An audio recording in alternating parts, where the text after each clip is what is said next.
Jeux Olympiques, Aya Nakamura privée de cérémonie, le sabotage raciste qui fait trembler Paris. Les cérémonies d'ouverture des Jeux Olympiques de Paris 2024 resteront un moment de consécration artistique pour la France. Mais surtout pour Aya Nakamura. Si elle interprète de Jaja a finalement fait vibrer des millions de spectateurs, les coulisses de sa présence révèlent une guerre d'influence acharnée orchestrée par certains proches du pouvoir. Le livre Choc l'Empire, publié aux éditions Flammarion, lève le voile sur une stratégie de sabotage qui, par un ironique effet boomerang, a rendu l'artiste absolument incontournable. L'affaire illustre les tensions culturelles françaises, où ambitions artistiques, calculs politiques et polémiques montées de toutes pièces se sont affrontées, aboutissant à un résultat inattendu pour ses instigateurs. Malgré son rayonnement mondial, Aya Nakamura a toujours fait preuve d'une humilité déconcertante concernant sa carrière.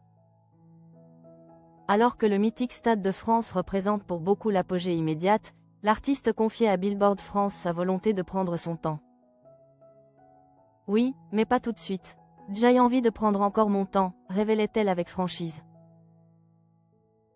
Pour elle, cette salle est le accent aigu tape finale d'une consécration qu'elle ne veut pas précipiter.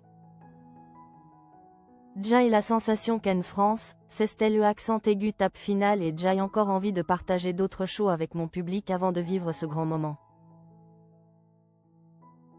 Cette assurance artistique, tempérée par la prudence, est le fruit d'une prise de conscience progressive de son influence. On me disait déjà que j'étais écoutée partout dans le monde, mais c'est en voyant des vidéos et en discutant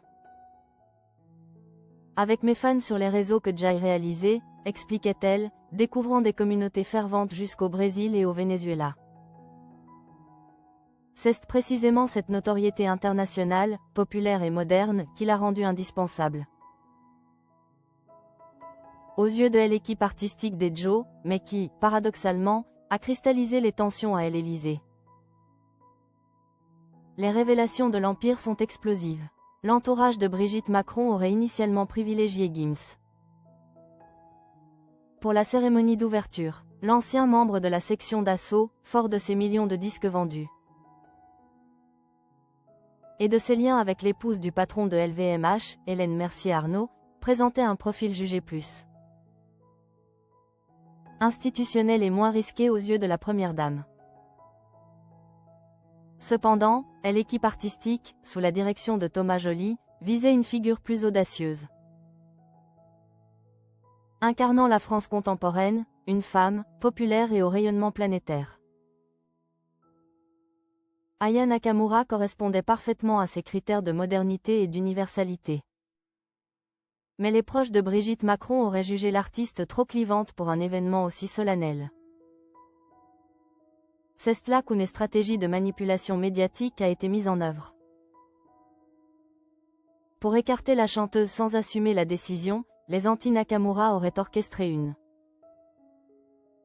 fuite médiatique stratégique basée sur une simple accroche, Aya Nakamura chantera Édith Piaf. Cette manipulation, conçue pour choquer les puristes et provoquer la frange la plus conservatrice, a eu l'effet escompté. L'extrême droite française, avec Éric Zemmour, Marion Maréchal et Marine Le Pen, s'est immédiatement indignée, dénonçant un prétendu affront à l'identité française et une vulgarisation culturelle. Cependant, cette polémique orchestrée s'est retournée de manière spectaculaire contre ses instigateurs. Reculer face à cette vague d'indignation politiquement motivée aurait démontré une faiblesse inacceptable de la part de l'Élysée face aux pressions. La présence d'Aya Nakamura est alors devenue non seulement un choix artistique, mais un impératif politique et républicain. L'interprète de Jaja a donc triomphé et foulé la scène parisienne. Sa prestation a d'ailleurs convaincu le couple présidentiel de la pertinence de ce choix audacieux.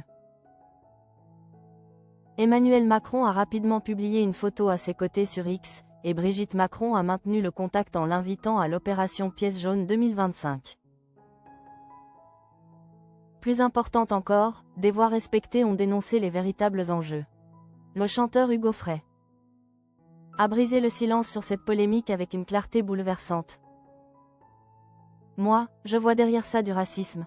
Mon rôle ici, et dans la vie, c'est de défendre l'injustice.